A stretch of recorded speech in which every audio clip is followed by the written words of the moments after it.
pages of the Withered Ledger, some towns in Massachusetts were built on rock. Others were built on scripture. The town of Morningside had both. A stone church at its center and a schoolhouse just beside it, red brick, white steeple. One bell that rang for both prayers and morning roll call. Until the day Miss Vale arrived. She came from Boston by train, sharp-suited, gloved, carrying more books than belongings. She smiled without showing teeth, walked without echo, and in her very first week, she stood at the front of the classroom and said a sentence that would become the beginning of something no one would remember, and no one could forget. You may no longer say the word God in my presence. No punishment, no justification, just a statement, like drawing a line in air and daring silence to cross it. At first, it felt like discipline, a modern mind clearing out the clutter of old fear. But then the prayers stopped sounding right. Then, the names of saints were forgotten, and one by one, the children began to lose things they had no reason to forget. Their bedtime blessings, their favorite verses, the name of the one they whispered to in the dark. Some said it was education, others said it was possession. But the Withered Ledger tells it differently, because when a child forgets who they pray to, they do not just forget what to believe in, they forget who they are. And in Morningside, by the end of that cold December, 27 children could not recall their own last names. The first time Caleb murmured a prayer in class, it was barely a whisper. He had not meant for anyone to hear it. His lips moved out of habit, not rebellion, a soft invocation beneath his breath. As he set his school books on the desk, a fragment of a bedtime prayer his mother taught him, something about light, safety, and being watched from above. But even as the words slipped from his mouth, something in the air stiffened, the walls seemed to lean in, and Miss Vale, across the room, turned so swiftly that her eyes met his before he had even finished the second sentence. She did not raise her voice, that would have been too ordinary. Instead, she set her chalk down on the sill and walked toward him, her heels making no sound on the old pine floor. The class had gone silent. Her face hovered inches from Caleb's, close enough that he could smell the ink and lavender oil she always wore. She leaned in and asked, with surgical precision, if he had just spoken the word God. Caleb nodded.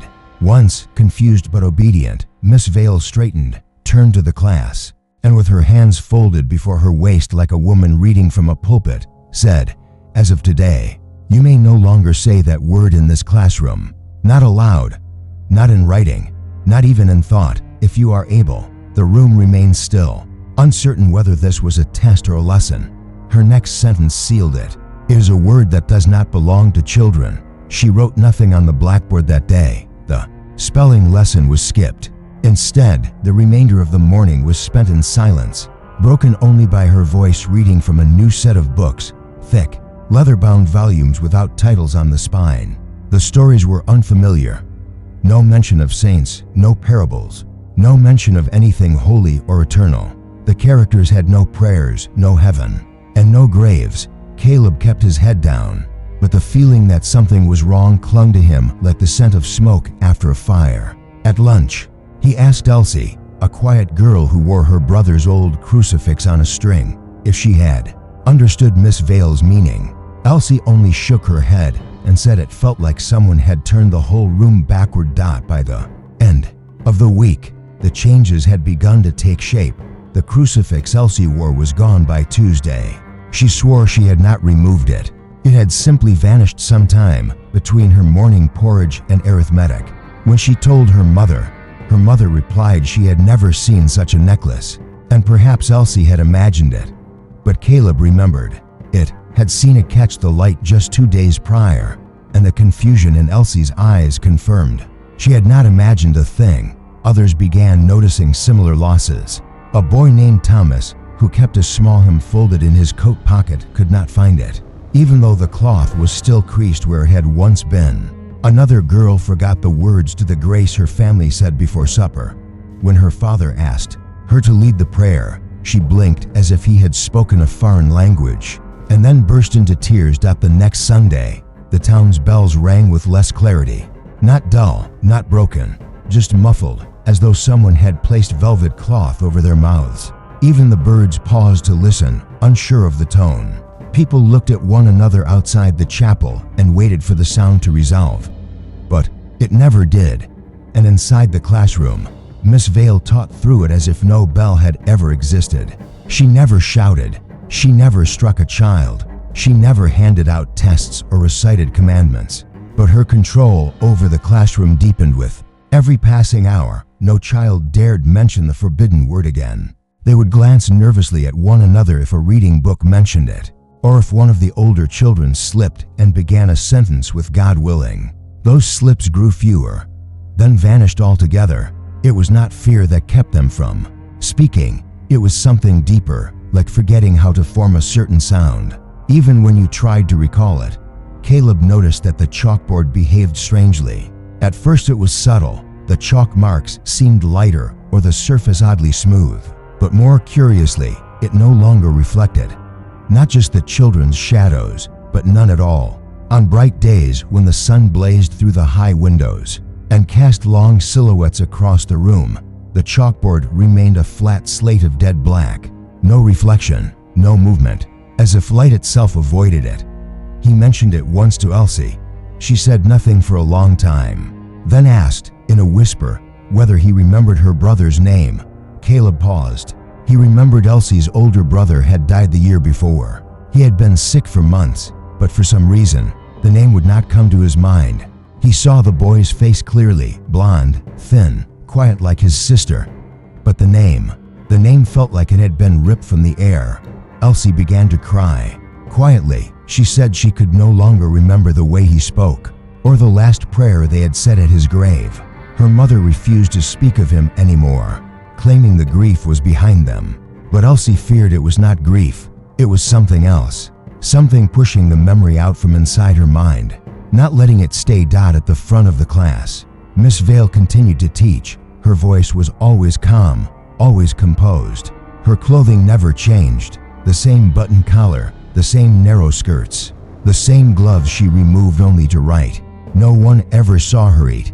She never left through the front door, only appeared in the morning and disappeared after the children had gone. Caleb once tried to follow her, but by the time he reached the gate, she was nowhere in sight. On the first Thursday of October, Miss Vale introduced a new rule. Each child would begin writing personal reflections in a journal. They were told to avoid certain words: holy, grace, prayer, angel. The list was printed on a slip of paper placed inside each desk. At the bottom was a line in smaller script: if you cannot name it, you cannot summon it. Caleb asked what that meant. Miss Vale smiled and replied that words had weight, and some were too heavy for children to carry. He did not sleep well that night. In his dreams, the classroom was empty, but the blackboard was alive. It pulsed like skin and rippled with shapes. When he stepped closer, he saw hundreds of tiny names scratched into it. Names he could not pronounce, but which burned in his ears like whispers. The next morning, the chalkboard was clean again, spotless. The children began drawing differently.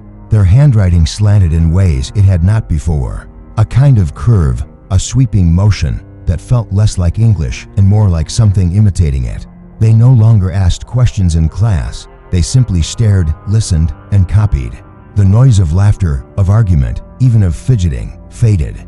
Like breath on a window pane, Caleb felt as if the room itself was growing quieter, not just in sound, but in presence. As if something beneath the floorboards was listening, waiting. As if their silence was not theirs anymore, but someone else's. Possession. He once tried to write the word God in his journal, curious if it would trigger anything. But the ink refused to dry, and by the next page, the mark had disappeared entirely. In its place was a single curve like part of a letter, but incomplete, trailing off into nothing. By mid-October, the students no longer said each other's names aloud. And one morning, as the sun shone brightly through the windows, Caleb noticed the strangest thing of all. The blackboard did not cast a shadow, not even a sliver, as if it had ceased to exist in the world of light, or worse, as if it had never been part of it. The hymnals were removed the following Monday. Reverend Mallory came to the schoolhouse just before dawn to deliver new ones. Fresh copies printed in Boston, he said, less worn than the older editions, but when he arrived, he found the chapel. Doors bolted from within, no lock, no latch, just shut tight as though welded by unseen heat. He knocked gently at first, then with growing urgency. But there was no reply, no echo. Even the birds around the steeple did not stir. By noon, the children in Miss Vale's classroom were taught a new morning routine. Instead of the old hymns, she introduced melodic exercises, long, droning hums, repeated syllables without meaning, vocal stretches that sounded more like rituals than music. She would hum the tone first, low and precise, and the students would follow, breath held tight against the strain of shaping a sound that carried no name. There were no lyrics, no staves, no notation, just tones. When Elsie asked if they would sing proper songs again, Miss Vale looked at her and said, "Lyrics are cages, this way, your voices remain free." The children obeyed. In the weeks that followed, silence took on a strange new shape, not emptiness, but a presence, like something that had moved into the space once occupied by voices and now insisted on being fed. There were no more greetings between students, no chatter at lunch, even footsteps seemed softer, as though the floorboards had been instructed to hush. Caleb began to notice a difference in how he thought. Words he once relied on began to feel distant, unreachable. He found himself struggling to name colors, to recall the dates of simple events. He tried writing out his thoughts at home, hoping the act of scribbling might pull something real back into shape.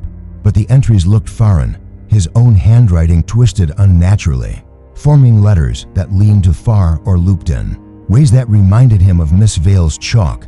Then came the journals. Each morning, the children opened the leather-bound notebooks they were given and wrote under a heading called Silent Reflection. There were no prompts, just empty space and time.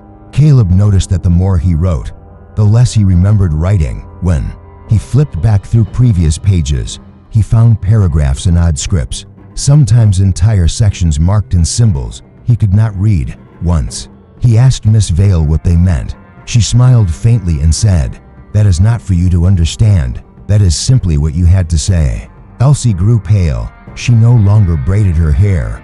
Her eyes darkened at the edges, rimmed with something like ink. She sat nearest to Caleb, but spoke only when necessary, and even then, she seemed to search for words as though reaching through fog. One afternoon, as the class filed out for recess, Caleb stayed behind to retrieve a pencil he had dropped. Miss Vale stood at her desk.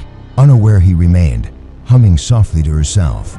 But the tune was not one of their morning chants. It was something older. It slipped between notes like a fish through oil, without rhythm or shape. Caleb leaned closer, only to find himself staring at her hands. She was writing in a language he had never seen. Not cursive, not Latin, not even runes. These were sharp, bent strokes, like letters crushed under pressure, rearranged by someone who hated their original meaning. Miss Vale did not stop when she noticed him watching. She simply paused, looked up, and said, "Do you know what a name is, Caleb?" He nodded, but it felt like a mistake. "A name," she said, "is the muff's way of trapping a soul. You are lucky you have forgotten yours." Caleb fled the room without responding. The back of his neck felt cold the entire walk home, as if something had been spoken into his skin and refused to leave. The next day, Reverend Mallory tried again. He stood outside the schoolhouse with a leather satchel of psalms and spoke to Miss Vale. At the threshold, no one heard the words exchanged. But by the time he left, the satchel remained untouched. His eyes were red, not from weeping, but from something stranger, as though the wind itself had whispered to close. He stood in the chapel that Sunday and read from memory, but midway through the sermon, his voice faltered. He opened his Bible, flipped through it in panic, and finally stood in silence as his congregation waited. He had forgotten the words. Not stumbled, forgotten. He closed the book, apologized, and dismissed the crowd with an empty smile. That week, Caleb found his name missing from his report card. At first, he thought it a mistake, but then he noticed that other students' names were also gone. Their grades were listed, their behavior noted, but every line where a name should have been was left blank. He turned to Elsie's page and found it empty too. No header, no mark of who she was. He brought it to Miss Vale, who barely looked up. "We are beyond names now," she said. The schoolhouse grew colder despite the fire burning each morning. A frost lined the inner edges of the windows. The ink in their bottles grew thick, and sometimes would not flow at all until Miss Vale stirred it herself. One afternoon, Caleb dreamt of the chapel again, but this time, the doors were open inside. Everything was reversed. The pews faced the rear. The altar was gone. In its place stood a tall, thin figure draped in a fabric that looked stitched from night. It had no face, just the suggestion of one, sunken where light should be around it. Children sat in rows, silent and motionless, each with mouths sewn shut by threads of ash. Caleb woke screaming. When he told Elsie, she said she had not dreamed at all. She had simply closed her eyes and heard humming, the kind they sang in class, except it came from beneath her bed. Later that week, Caleb returned early from lunch and found the classroom empty. The chalkboard had fresh writing on it, not in English, but in the same slanted script he had seen Miss Vale using. He approached slowly, heart pounding. The symbols twisted the longer he looked at them, reshaping themselves. He blinked, and for a moment, just a flash, he saw a single English word beneath it all: forget. Then it was gone. When he told Elsie, she only stared at him. "What is your mother's name?" she asked suddenly. Caleb opened his mouth, certain of the answer, and then stopped. It was there, just a second ago, on the edge of his mind, like a shadow flickering before it touches the wall. He could picture her face, her voice, the way she folded laundry by the fire, but her name, the sound of it, had slipped. "I do not know," he said, voice shaking. Elsie turned away. She had begun drawing spirals in her journal now, endless, tightly wound circles that filled entire pages. At the bottom of one, Caleb caught a glimpse of something written in the margins: "He only comes when we are empty." The last straw came that Friday, when a substitute priest named Father Green visited the classroom. He had heard of Reverend Mallory's silence and decided to check in. A man of strong voice and conviction, he entered the school with full vestments and tried to speak to the children about hope, faith, and divine protection. Miss Vale did not stop him. She simply sat at her desk, watching. Father Green opened his Bible and then paused. He tried to speak again. His mouth moved, but no sound came out, not even a whisper. His eyes filled with panic. He turned to Miss Vale. "What is this?" he mouthed. She said nothing. She simply opened her own book, not a Bible, but one of those untitled volumes, and traced a line across the page with her finger. Father Green fell to his knees. Caleb watched in frozen horror as the man's lips parted and blood trickled down his chin. He clutched his throat as though something inside it had been torn loose. Then, without another word, he stood up, bowed to Miss Vale, and walked out. He was never seen in town again. That night, the town clock stopped at midnight, and at the schoolhouse the next morning, Miss Vale introduced a new assignment. Each student was to write their name backward, slowly, carefully, and then erase it themselves. Caleb refused at first, but when he looked around, every other child was already writing. Some were smiling, some were crying, and some, like Elsie, were just empty. The blackboard had always been too large for the wall it clung to, thick slate, bolted into timber not meant to hold its weight. And on that storm-heavy Thursday, as the wind clawed against the windows and the children sat rigid in their seats, Caleb noticed something strange behind it, a draft, a whisper of air, colder than the rest of the room. When Miss Vale turned her back to them, her body swaying softly as she drew lines no one understood on the board's left corner, Caleb leaned slightly to the side. He saw at an edge, faintly visible, a seam. That blackboard was hiding something. After dismissal, while the others hurried out, Caleb lingered. Miss Vale had vanished again before the final bell rang. She often did now. No one questioned it. He waited until even Elsie had stepped out into the mist before pulling back the edge of the slate. It groaned, resistant at first, then slid slightly. With a weighty exhale, behind it, a narrow wooden door, ancient and dust-caked, with no handle, just carvings, circles within circles. Like staring eyes drawn with a shaking hand, Caleb pushed, though it gave in. The room behind the blackboard had no name. It was small, windowless, lit only by a single oil lamp that had already been burning. A desk sat in the center, and upon it, parchment, pages torn from something older than any book in the town's library. Written first in Latin, Caleb recognized some from church readings, but then inked over in something wrong. Scratchy glyphs had been carved atop the holy lines, symbols that twisted between letters, that coiled like vines trying to choke meaning itself. The pages reeked of rusted iron and salt. He did not touch them, he only read, a phrase repeated in many places, though written differently each time, as if searching for its perfect shape. To unname is to free. Below that, lines detailing how names chain the soul, how memory is not born within, but sewn onto the body by language, the rest blurred. His eyes burned, a buzzing began inside his skull, low and persistent, like insects crawling along his thoughts. He fled. Outside, the mist had thickened, as though waiting for him. Caleb hurried down the school steps and nearly collided with Elsie. She stood motionless beneath the gate arch. Her hair was wet, her eyes blank. When he whispered her name, she did not blink. Only when he touched her shoulder did she turn. Slow and hollow, like someone waking from a coma, she did not ask what he had seen.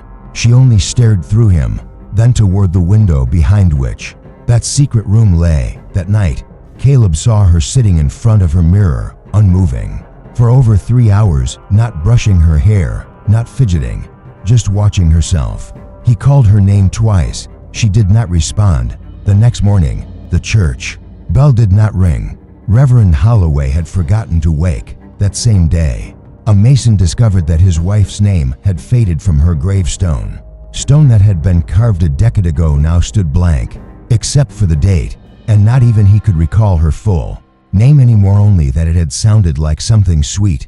School resumed as usual, but inside the classroom, things were no longer usual. Miss Vale, whose voice had grown softer each day, now spoke rarely and only in brief phrases. Yet one morning, without any explanation, she introduced something new, a ritual. She held up a thick parchment, pale and waxy like stretched skin, and handed each student a piece. Then she gave them charcoal sticks. "Today, you will write your full name," she said, her voice tinged with an unfamiliar rhythm. "Then you will erase it, carefully, until not even dust remains." Elsie complied without hesitation. So did Thomas, and soon, one by one, all followed. Caleb hesitated, but the pressure of eyes, the cold stare of Vale, and something deeper, older, more spectral, pushed him forward. He wrote, then, reluctantly, rubbed until the paper was bare. Miss Vale walked between the desks, smiling. That afternoon, a girl named Sarah, who once lived on Willow Street, was never spoken of again. Her chair sat empty. Her name was absent from the class roster. The children did not ask. Their eyes seemed fogged over, minds heavy with forgetfulness. Caleb asked Elsie if she remembered Sarah's last name. She blinked, then shook her head and returned to her mirror. The school no longer smelled of chalk or pine wood. It reeked of dried ink, ash, and something faintly metallic. On some mornings, faint chanting could be heard from behind the classroom wall. Before lessons began, Miss Vale no longer wore shoes. She moved barefoot, her steps inaudible, her lips sometimes twitching with words in a tongue no one knew. Caleb once stood close enough to hear one word repeated under her breath, Azeleth. He could not tell if it was a name, a place, or a prayer. One evening, after returning from the well, he saw Elsie sitting in the attic, speaking aloud in a whisper, but there was no one there. No book in hand, just shadows behind her and her own name traced in water across the floor. He asked who she was talking to. She smiled but said nothing. Her smile did not feel like hers anymore. By the end of that week, the bakery had no signboard. The owner, Martha Green, insisted it had never had one. But Caleb remembered the script. It had been painted red, with a swirl under the G. He asked others. No one else remembered. On Sunday, Miss Vale walked into the chapel during service, not to attend, but to stand near the altar and look up at the cross. She whispered something that made Reverend Holloway drop his hymnal. He claimed later he could not remember what she said, only that it made his eyes water and his knees give. The town was slipping, not collapsing, just fading, word by word, thought by thought, and the schoolhouse, once the place where memories were built, had become their grave. Every child who entered seemed dimmer when they left. Fewer questions, slower smiles. Even the teachers who visited remarked on the silence. They said it felt peaceful. Caleb knew better. It was not peace, it was subtraction. One morning, while alone at the front desk, Caleb opened the town's birth ledger. Its cover was torn. The ink was smudged. He flipped pages until he found his own entry. Caleb Thorne. Born September 3rd, Mother M. Thorne.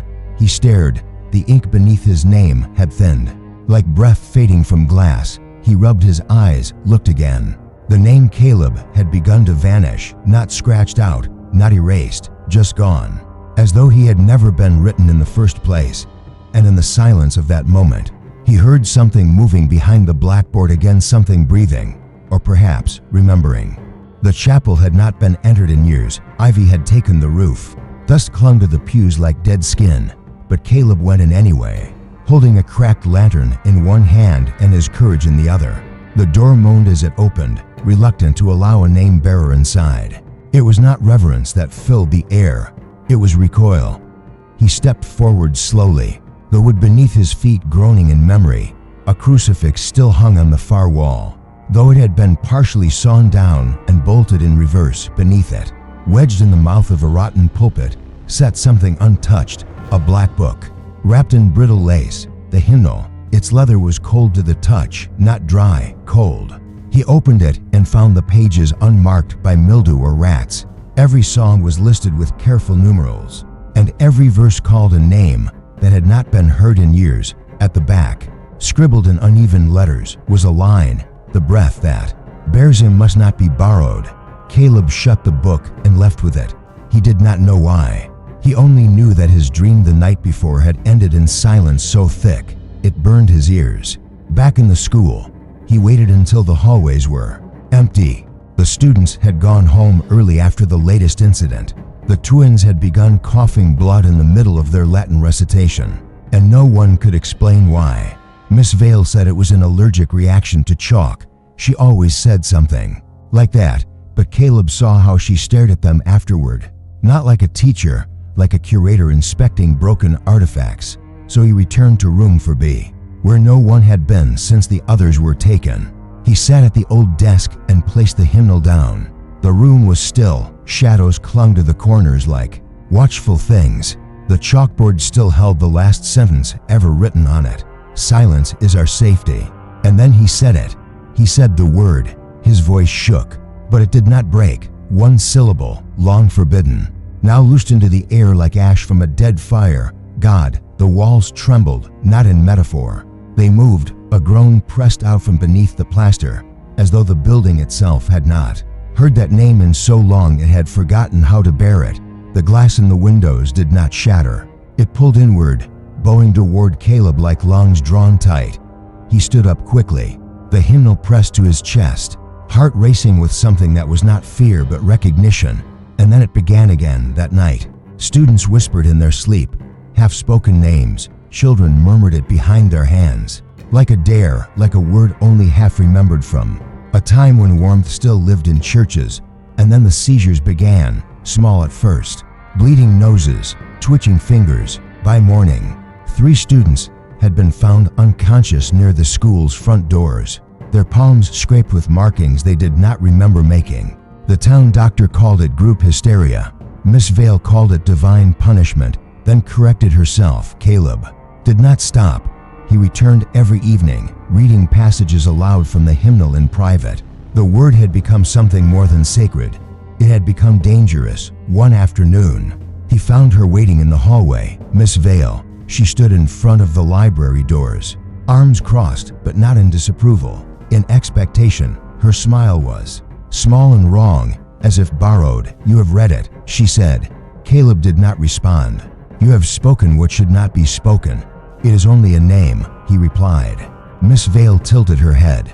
The skin around her eyes did not wrinkle with the motion. It folded. "It was a name," she said.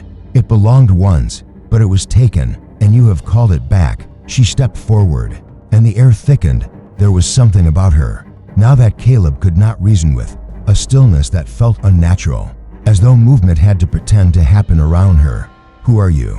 he asked. Miss Vale's voice changed, lower, quieter, but it echoed in the walls. I am the mouth that forgets. I am the hand that erases. I am what came when he was unspoken. Her eyes glinted. You called out a name that no longer belongs. Here, then she turned and left. The lights above Caleb flickered twice and did not come back on. The next day, he began his final defiance. He gathered every student's journal, every assignment book, every blackboard slate.